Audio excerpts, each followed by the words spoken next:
Hello students, welcome to Raghav tutorials फीबीओ।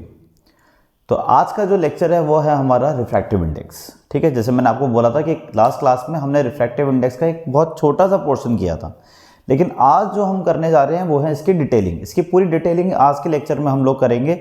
इसके अलावा कोई और दूसरा टॉपिक नहीं छेड़ेंगे। हम रिफ्रैक्टिव इंडेक्स करेंगे कि रिफ्रैक्टिव इंडेक्स है क्या चीज़, एक्चुअल में है क्या। ठीक है, बच्चे क्या है इसे रट लेते हैं, लेकिन हम इसको रटने के बजाय इसको समझने की कोशिश करेंगे, इसकी डेप्थ नॉलेज निकालने की कोशिश करेंगे कि that what is refractive index and how it is so important in the 10th class. ठीक है, 10th क्लास में कितना इंपॉर्टेंट है और फिर फ्यूचर की क्लासेस में भी इसका क्या इम्पैक्ट है उसके बारे में भी एक छोटा सा डिस्कशन करेंगे। तो चलिए शुरुआत करते हैं सबसे पहले रिफ्रैक्टिव इंडेक्स की। ठीक है, तो if I right refractive index, ठीक है, थोड़ा सा मैं पुराना वाला भी थोड़ा सा याद करा देता हूँ आपको कि refractive index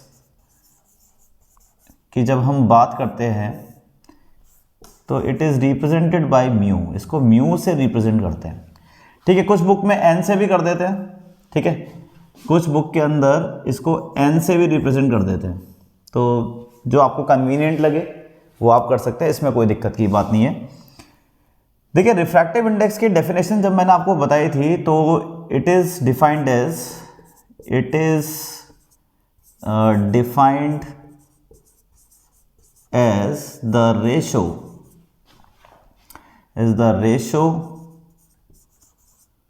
of defined as the ratio of speed of light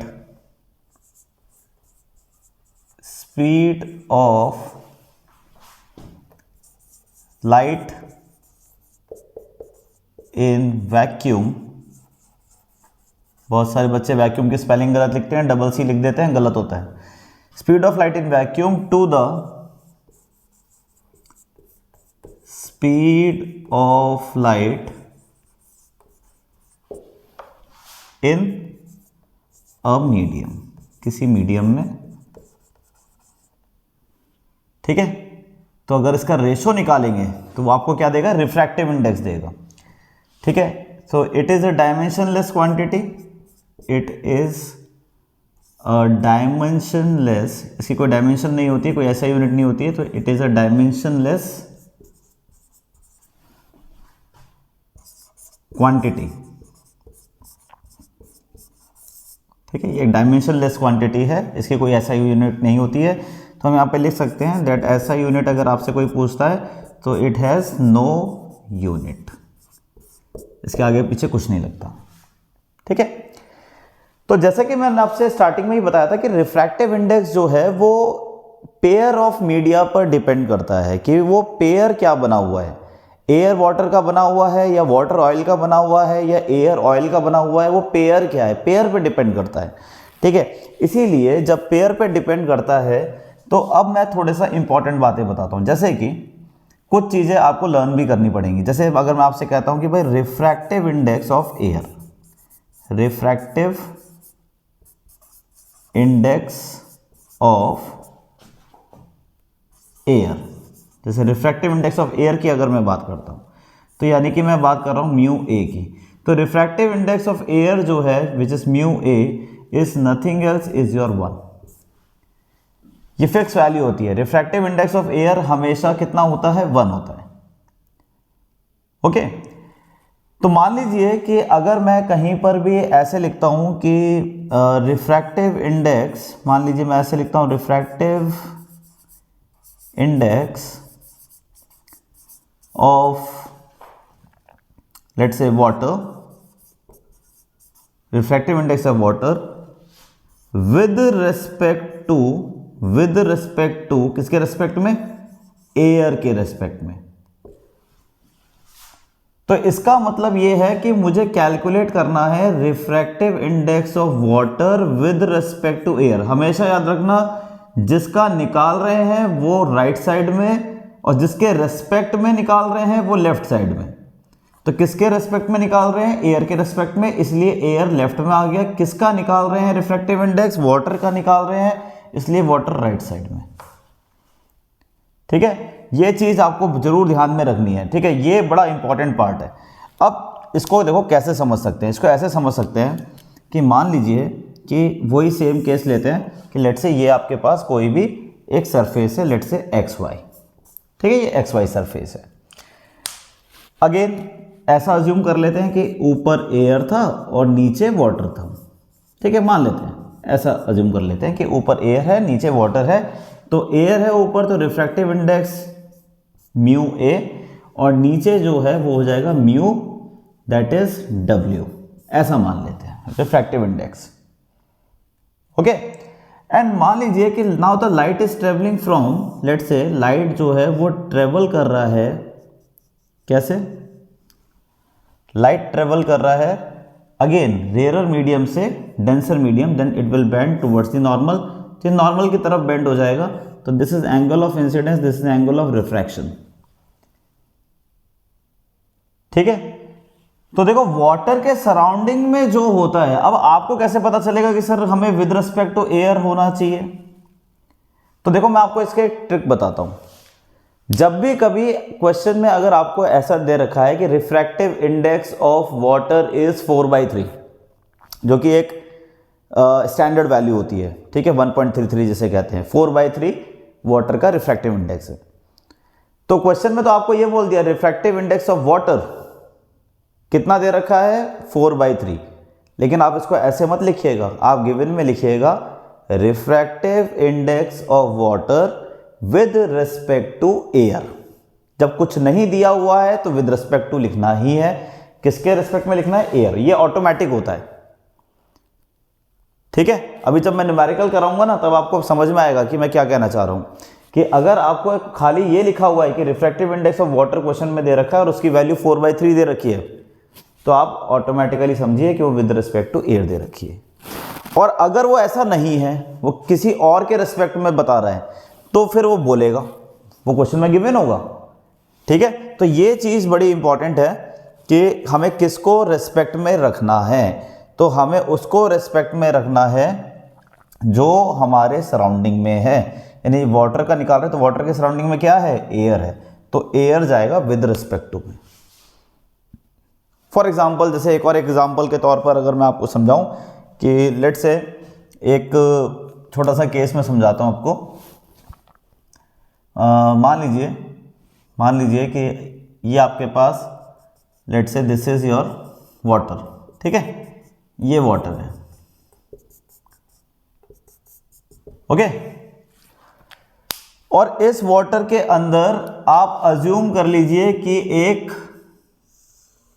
air का बबल है, मान लीजिए ये एयर बबल है, ठीक है, मान तो सकते ही है, मान लो ये एयर बबल है।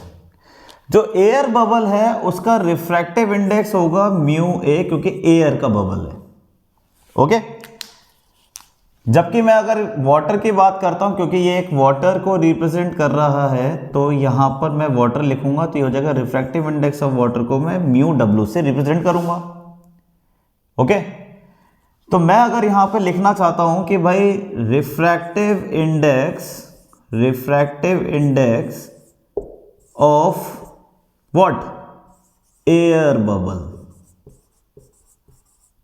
बबल विद रेस्पेक्ट टू, किसके रेस्पेक्ट में, अब इसके रेस्पेक्ट में क्या है भाई, कैसे पता चले, क्या लिखेंगे विद रेस्पेक्ट टू में, क्या एयर लिख दें, नहीं, मैंने आपको बताया था कि जिसका भी रिफ्रैक्टिव इंडेक्स निकाल रहे हैं, किसका निकाल रहे हैं, एयर बबल का, उसके सराउंडिंग में क्या है, उसके सराउंडिंग में क्या है, water, I will write water here, बस काम खत्म।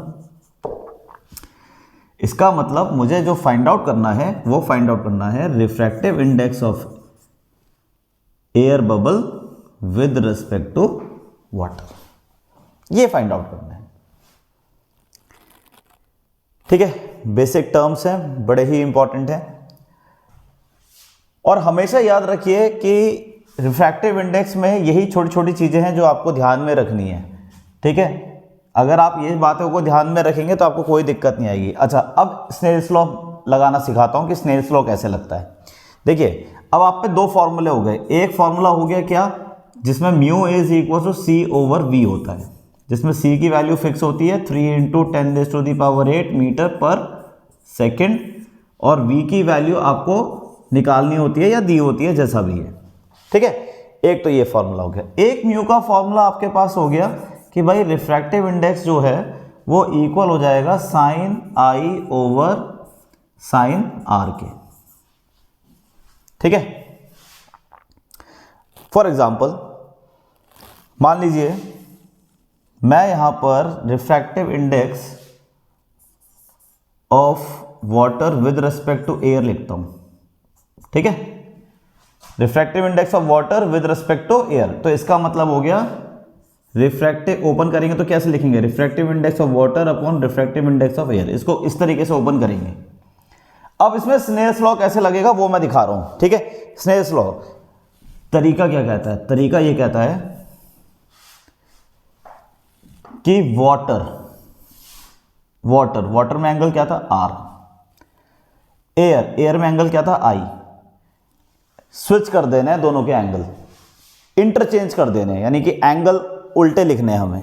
एंगल उल्टे लिखने का मतलब क्या हो गया कि वाटर के आगे क्या आएगा, दूसरे का एंगल, एयर का एंगल क्या है आई, एयर के आगे क्या आएगा वाटर का एंगल विच इज आर, तो इसीलिए हम यहां पे लिखेंगे sine i over sine r.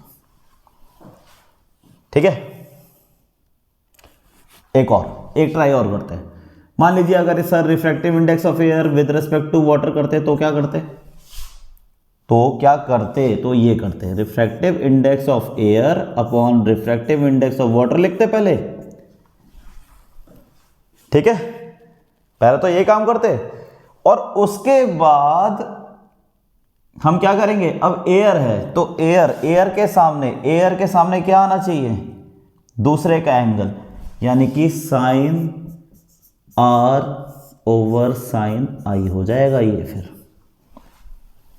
ठीक है, बड़े बेसिक से कॉन्सेप्ट्स हैं, थोड़ा सा गौर करिए इन सब चीजों पर और मुझे बताइए कि इसमें कोई डाउट है तो बताइए।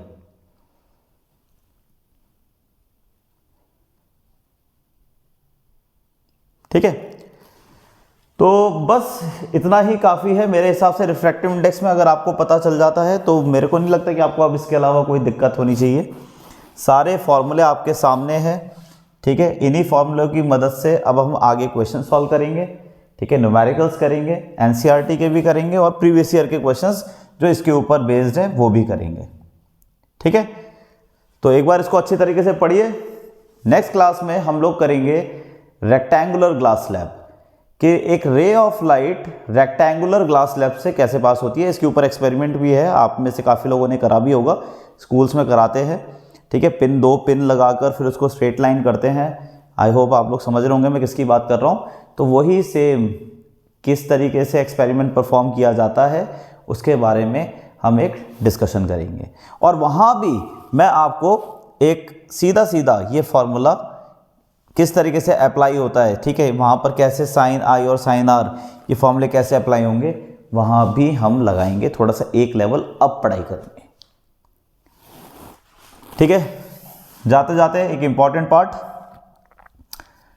इस दौरान रिफ्रैक्शन के दौरान देखो जब भी कभी रे ऑफ लाइट ट्रेवल करता है one medium to another medium तो एवरीथिंग चेंजेस एक्सेप्ट फ्रीक्वेंसी, तो एक जाते जाते मैं आपको एक बड़ा ही इंपॉर्टेंट एमसीक्यू बताने जा रहा हूं कि रिफ्रैक्शन के केस में frequency does not change, frequency does not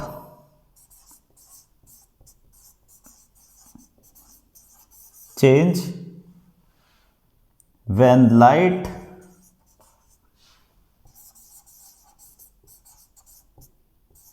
travels from one medium to another। बस इस बात को ध्यान में रखना है। ठीक है, ये मैं इंपॉर्टेंट बता रहा हूँ अपने साइड से, जाते जाते कुछ इंपॉर्टेंट सब चीज़ चेंज हो जाती है, वेलोसिटी चेंज हो जाएगी, एम्पलीट्यूड चेंज हो जाएगा, फेज चेंज हो जाएगा, सब कुछ चेंज हो जाएगा, but frequency never changes. Even wavelength change हो जाएगी but frequency never changes, frequency कभी चेंज नहीं होती। ठीक है, चलिए ठीक है, तो मेरे हिसाब से आज के लिए ये काफ़ी हो गया है। Okay, thank you so much.